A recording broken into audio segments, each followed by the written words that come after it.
Singapore में income tax कितना भरा जाता है, फॉरेनर वर्कर हो आप, आपकी कमाई कितनी है, उसके बेसिस पे आपको कितना इनकम टैक्स पे करना है। इनकम टैक्स डेवलप्ड कंट्री में कितना परसेंटेज होता है और स्पेशल इंसान सिंगापुर में अगर आप काम करो क्या आपको इनकम टैक्स भरना पड़ेगा।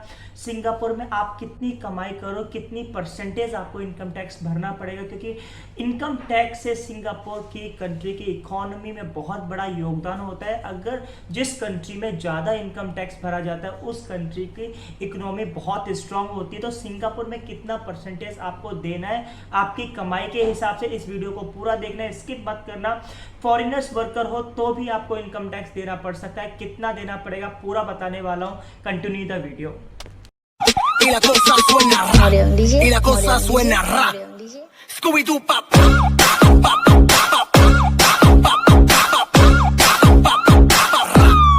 Scooby Doo pop.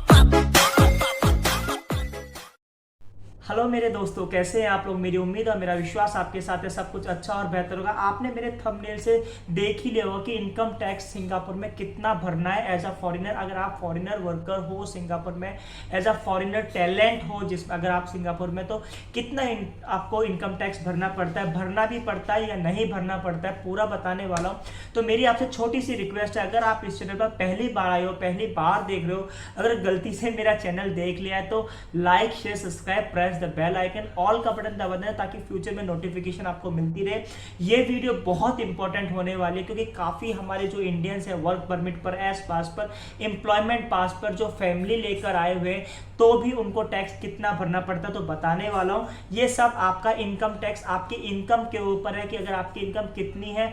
अगर आपकी इनकम हजारों डॉलर्स में है आपको इनकम पे करना है। आप अपनी रिबेट भी कर सकते हो, इनकम टैक्स को बचा भी सकते हो। वो कैसे बचा सकते हो पूरा बताने वाला। तो मोस्टली जिसकी हायर सैलरी है उसका इनकम टैक्स ज्यादा भरना पड़ता है। तो देखो, सबसे पहले ईयरली आपकी इनकम कैलकुलेट होती है, ये आपको भी पता है। तो मार्च एंड तक आपको अप्रैल के बाद जब भी आपने सिंगापुर में एंट्री करी है उस महीने से नेक्स्ट ईयर तक एक साल के बाद आपको फाइल करना पड़ता है, आपको अपनी सैलरी डिक्लेरेशन करनी पड़ती है।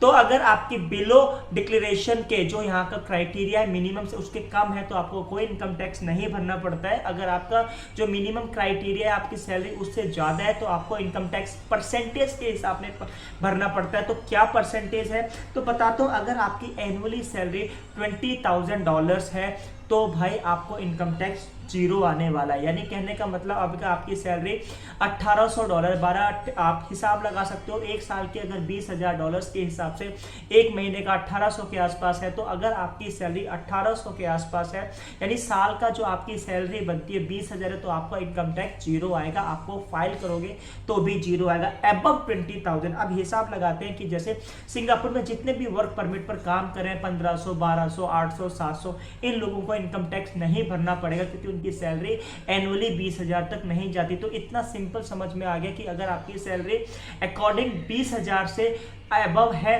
तो आपको इनकम टैक्स पे।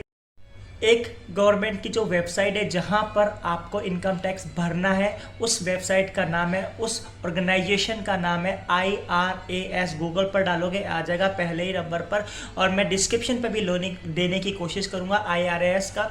तो कहने का मतलब है जब आपको अपनी सैलरी डिक्लेरेशन आप डिक्लेयर करोगे इस वेबसाइट पर, इनकी ऑर्गेनाइजेशन पर अपना using your Singpass ID जो आपका फिन नंबर होता है उसके द्वारा आप इनको एक साल में बताएंगे, तब आपको असिस्ट करके बता दें कि भाई इतना आएगा। आप जब आपका इनकम टैक्स आ जाएगा आपको थ्रू पे आउट करना है, थ्रू आप बैंक के द्वारा भी आप कर सकते हो कि आप आपका जो बैंक अकाउंट उनसे जोड़ सकते हो और पे कर सकते हो, और नहीं तो इनके ऑफिस पर जाके जो इनका मेन ऑफिस है वहाँ पर जाके भी पे कर सकते हो। तो मोस्टली जो लोग करते हैं वो क्या करते हैं, उनका जो आ जाता है IRAS की वेबसाइट आ जाता है, आपके मैसेज आएगा कि आपको इतना टैक्स पे करना है। जब आप पे आउट करोगे तो attach with your bank account से आप जोड़ दोगे तो आपका पे आउट हो जाएगा। बहुत ईजी है, लेकिन इनकम टैक्स भरना बहुत ज़रूरी है। अगर जिसके इनकम टैक्स आते हैं वो भी एक आपका अपना अच्छा रिकॉर्ड होता है इन फ्यूचर में रिन्यूअल लेने के लिए। अगर आपका इनकम टैक्स पेंडिंग रहेगा, आपने पे नहीं करेगा, फ्यूचर में आपको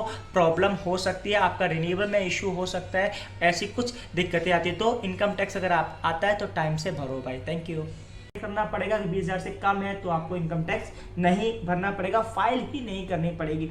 अगर आपकी सैलरी 30,000 है, अब बता रहा हूँ ईयरली 30,000, आप कैलकुलेट कर सकते हो तो कितना बनेगा। अगर आपकी सैलरी, इस पहले स्क्रीनशॉट पर देख लो, ये जो है अगर आपकी सैलरी 30,000 बनती है तो आपको 20,000 पर तो आपको टैक्स नहीं लगेगा, फिर आपका परसेंटेज का लगेगा 2%। तो 10,000 का 2% लगता है $200। तो अगर आपकी सैलरी अबव 30,000 तक है तो आपको ईयरली $200 आपका लगेगा। अब बताते हैं कि जैसे मान लो आपकी सैलरी 3,000 पर मंथ है, तो कहने का मतलब ईयरली में 36,000, तो आपको कितना पे करना पड़ेगा। तो $36,000 आपकी सैलरी है, यानी 36,000 आपकी सैलरी, तो 20,000 उसमें से माइनस कर दो तो आपके पास 16,000 बनेंगे। 16,000 में से 10,000 का आपका 2% लगेगा, यानी $200। फिर आपके 6,000 पर 3.5% लगेंगे। तो कहने का मतलब है 6,000 पर 3.5% का मतलब है 200, तो आपका टोटल इनकम टैक्स बनेगा $400। कहने का मतलब अगर आपकी सैलरी 40,000 है, एग्जांपल के तौर पर बता रहा, अगर आपकी सैलरी 40,000 है तो आपका 30,000 तक $200 बनेगा और 10,000 पे 3.5, तो आपका भरना पड़ेगा $550। ठीक है, इसी हिसाब से अगर आपकी सैलरी 40,000 है तो आपको कितना टैक्स भरना पड़ेगा। तो 40,000 तक अगर आपकी सैलरी है तो आपको 550। अगर 40,000 से अलावा, अगर आप एग्जांपल के तौर पे बताता हूँ, आपकी सैलरी ईयरली 80,000 है, ठीक है, 80,000 बनने तो 40,000 तक का आपका $550। फिर जो बाकी का 40 है 7% के हिसाब से 2,800, तो आप हिसाब लगा लो $3,300 आपका एक साल का भरना पड़ेगा। अब हिसाब लगाते हैं, हम एक एनुअली एवरेज बताते हैं। एस पास पर आप काम कर रहे हो, आपकी सैलरी $3,000 है तो आपको कितना पड़ेगा। तो देखो $3,000 है तो 36,000 हुआ, 20,000 आपका हटा दो, 16,000 आपका इनकम टैक्स आपको इस अमाउंट पर भरना पड़ेगा। तो 16,000 में जो $10,000 का 2% और 6,000 का 3%, तो आपका कितना बनेगा आप हिसाब लगा सकते हो। 10,000 का 200 और 6,000 का 3.5% के हिसाब से 6×18 $180 और 6×5 तो $180 और $30 $210, तो आपका $210 और 220,000 का लगेगा, तो आपका $410 एक साल का लगेगा ईयरली टैक्स। अगर आपकी सैलरी $5,000 है, मीन्स $5,000 है तो आपको कितना टैक्स भरेगा आप हिसाब लगाओ। अगर आपकी सैलरी $5,000 है तो महीने की, तो 60,000 आपका साल का हो गया, तो 40,000 पर आपको $550 लगेगा। आप स्क्रीनशॉट पर कंटिन्यू देखो वीडियो। और 20,000 का आपको लगेगा 7% के हिसाब से, तो $1,400। तो 1,400 और 550 कितना, आप स्क्रीनशॉट पर आप देखो। अगर आपकी सैलरी अप टू 30,000 है 200 लगेगा।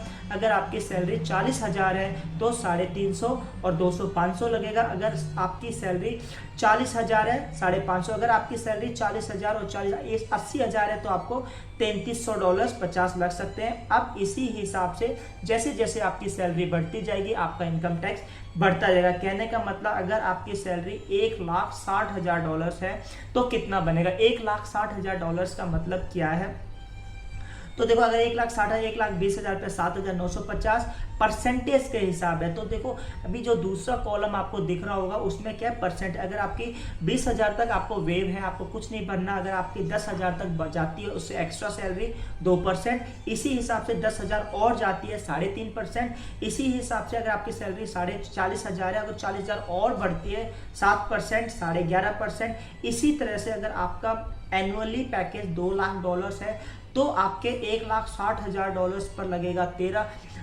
15%, और उसके बाद 40,000 पे लगेगा 18%। तो हिसाब लगा लो कि, तो कहने का मतलब मोस्टली जो इंडियंस हैं एस पास पर काम करते हैं वो साल का 300 या 450 के हिसाब से देते हैं, क्योंकि उनकी सैलरी 2,500 से 3,000 के आसपास बनती है। इसी तरह से एम्प्लॉयमेंट पास पर जो उनका बनता है, एम्प्लॉयमेंट पास का जो सैलरी जो बनती है 70,000 के आसपास बनती है, तो आपका इनकम टैक्स 2,500 से 3,300 के हिसाब से आता है। तो आपको समझ में आ गया, ये टेबल को समझ लेना।